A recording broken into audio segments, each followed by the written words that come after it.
What's up guys, it's Tim. I'm gonna try to keep this short. My kids are waiting on me outside. And by outside, I mean in the other room. They're not outside alone. Don't worry.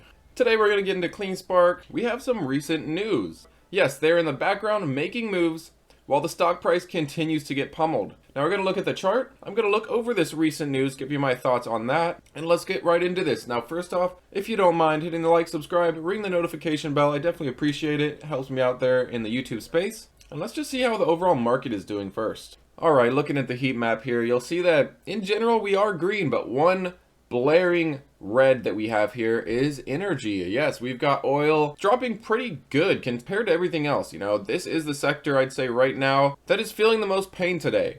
Is this the start of a turnaround? Is this the start of oil dropping? Maybe. It is nice on a Friday to finally see a little bit of green. Are we gonna close green?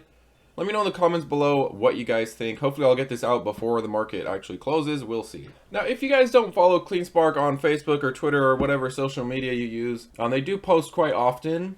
And we actually had some new news released yesterday. I did want to put a video out, but I had to go to work right when I saw this news come out. But let's go over to the article, and I will leave it down below for you if you want to just look over it yourself. And if you guys haven't seen their immersion cooled rigs yet, this picture right here showcases them perfectly.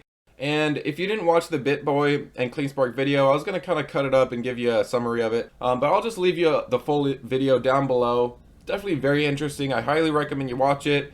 He goes around to the Georgia College Park facility, looks at the immersion cooled rigs. He also goes to their Nevada headquarters, and they just basically talk about Bitcoin, the 5 W's, who, what, where, when, why. Definitely recommend you check it out. But looking at this recent news, Cleanspark just announced that they took over an existing purchase contract. So there's another miner that had to give up on this contract, couldn't find the funds to do so, something like that. But they got 1,800 Antminer, the S19s, which are the top of the line units.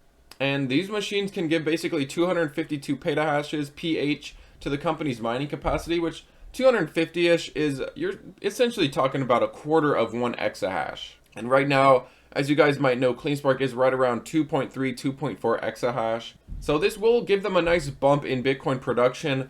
I would expect once this is done, which I believe it's expected in August. I'll look through it one more time, make sure in a second here, but let me just tell you this. There's another side note. I'm getting ahead of myself, but this is going to be in Texas. And remember guys, they also have their Lancium deal coming up. There are just a lot of things going on in the background with Cleanspark. Their immersion mining, they are still setting those up. So one thing you have to think about is while they're setting up their immersion mining, there are likely, of course, a couple of machines offline while they're going through and getting them ready. So they're not currently operating at 100% capacity because they have been moving their rigs over to immersion cooling. But this is on top of everything they're doing, on top of the Lancium deal. And as a side note, the TMG Core's HPC immersion cooling, which is the type of immersion cooling they use, the technology they use, it actually uses 77% less water than typical immersion coolers, and it's 4,000 times more efficient than traditional air cooling. So this is great. This means that they can mine Bitcoin even more efficiently. And actually they talk about the immersion cooling facility, the Norcross, Georgia one.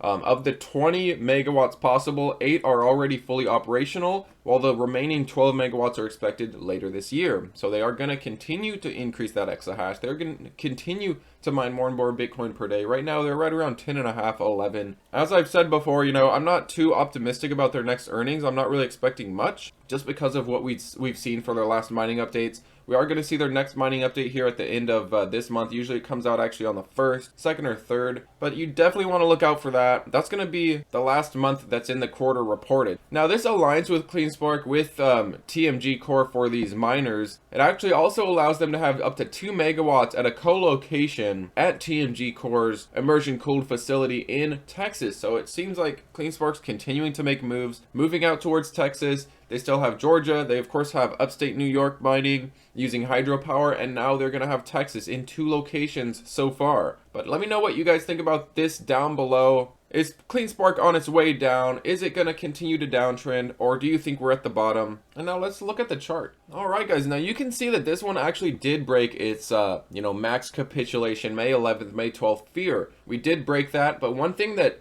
to me is definitely encouraging is to see that we broke back above that relatively quickly. It didn't really take much, and now we're back above that previous support. Now, saying that, we can definitely come back down, retest these levels. But what I think it was out to do here is fill this gap. We are almost filled there. Once we come to about 490, that gap will be filled. After that, we may come back towards some lower levels. But one thing you got to think about here is during this time, Bitcoin wasn't at 20,000 yet. You know, Cleanspark had its max fear, and Bitcoin, I believe, was still like right around 30,000. We started going on this uptrend after this max fear, and then we came up as close as 550. And then we just broke this trend and continued down. Now, to me, being a long-term investor of Cleanspark, I see this as a great time to add. And I just showed you guys that Cleanspark is continuing to make moves, continuing to work on increasing that exahash. I expect great things for Cleanspark long-term. Having said that, we could see 3 to 6 months, maybe even a little bit more, of some pessimism, of some more fear in this one, maybe retesting these lows, maybe testing $4. Breaking $4? I'm not sure, but at least testing $4 again, I think that's very likely to happen. But having said that, I still think it is a fantastic deal, and I will continue to DCA at these prices. But let me know what you guys have been doing with Cleanspark. Have you guys just been completely avoiding this one? Are you waiting for it to take that uptrend to just ride that momentum? Or are you a long-term holder? Thanks so much for watching, guys, and take it easy.